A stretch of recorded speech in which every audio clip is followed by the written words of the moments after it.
రెడ్డిగా breaking news చూస్తున్నాం. కడప జిల్లా జమ్మలమడుగులోని నేతాజీ నగర్ రామకృష్ణ కాలనీలో తాగునీటి సమస్య ఇప్పటికీ కూడా పరిష్కారం కాకపోవడంతో స్థానికులు ఆందోళన చెందుతున్నారు. అయితే పట్టణంలో తాగునీటి సమస్య తీవ్రంగా ఉండటంతో ప్రజల సమస్యలపైన బీఆర్కే న్యూస్ లో వరుసగా కథనాలు ప్రచారమయ్యాయి. ఇక బీఆర్కే న్యూస్ కథనాలపైన జమ్మలమడుగు ఎమ్మెల్యే ఆదినారాయణ రెడ్డి స్పందిస్తూ మున్సిపల్ అధికారులకు ఆదేశాలు జారీ చేశారు. ఇక దీంతో రంగంలోకి దిగిన అధికారులు నేతాజీ నగర్ రామకృష్ణ కాలనీలకు వెళ్లి పరిస్థితిపైన ఆరా తీశారు. అయితే తాగునీటి సమస్య తీవ్రంగా ఉండేదని ఎన్నిసార్లు మొరపెట్టుకున్నా కూడా సమస్య పరిష్కారం కాలేదని మున్సిపల్ కమిషనర్ వెంకట్రామరెడ్డికి స్థానికులు ఫిర్యాదు చేశారు. అయితే రామకృష్ణ కాలనీలో వాంతులు విరేచనాలతో ఒక మహిళ చనిపోయిందని కూడా ఆవేదన వ్యక్తం చేశారు. ఇక 3 ఏళ్లుగా అధికారులు ఫిర్యాదులు చేసినా కూడా పట్టించుకోవటం లేదని మహిళలు అయితే వాపోయారు. ఫిర్యాదు చేసినా కూడా పట్టించుకోలేదని మహిళలు చెప్పడంతో డిఈ బాల మల్లేష్ పైన మున్సిపల్ కమిషనర్ వెంకట్రామరెడ్డి ఆగ్రహం వ్యక్తం చేశారు.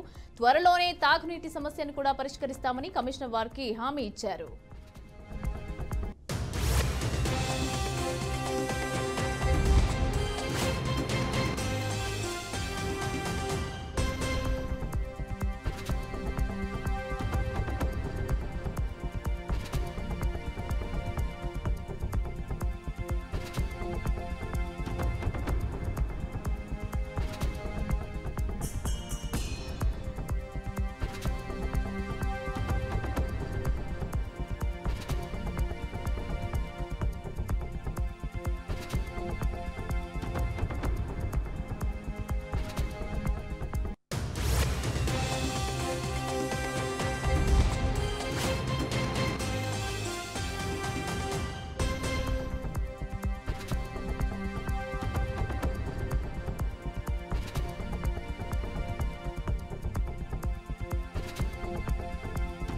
రైట్గా ఇదే అంశానికి సంబంధించి పూర్తి డీటెయిల్స్ మా ప్రతినిధి సురేంద్ర అందిస్తారు. సురేంద్ర.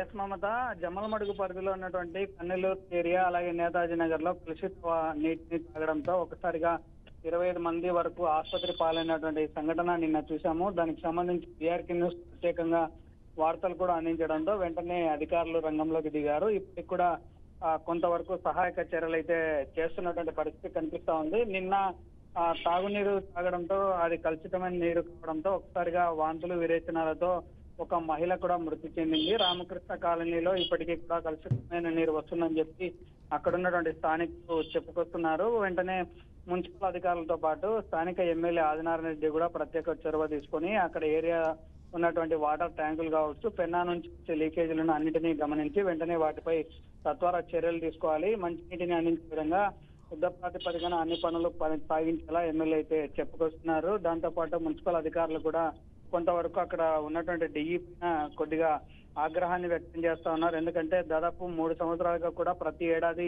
వర్షం నీరు వచ్చినప్పుడల్లా 2 సమస్య తలెత్తుకొస్తుందని చెప్పి అక్కడ ఉన్నటువంటి స్థానికులు చెప్తున్నప్పటికీ పట్టించుకోలేదని చెప్పడంతో ఒకసారిగా మున్సిపల్ అధికారులు మున్సిపల్ కమిషనర్ మాత్రం అక్కడ ఉన్నటువంటి డిఈ పైన ఆగ్రహాన్ని వ్యక్తం చేయడంతో పాటు ఇలాంటి సమస్య పునరావృతం కాకుండా చర్యలు తీసుకోవాలని చెప్పి ఆదేశించారు. వెంటనే సప్లై ట్యాంకర్ల ద్వారా మంచినీటిని కూడా సప్లై చేస్తూ ఉన్నారు. బీఆర్కే న్యూస్ వార్త కథనాలకు కూడా పూర్తి స్థాయిలో ఇటు అధికార యంత్రాంగం అటు ప్రజాప్రతినిధులు కూడా వెంటనే స్పందించడం అక్కడ ఉన్నటువంటి స్థానిక ప్రజలు కూడా చాలా హర్షం వ్యక్తం చేస్తున్నారని చెప్పొచ్చు Mamata. Right, thank you Surender, thanks for the updates.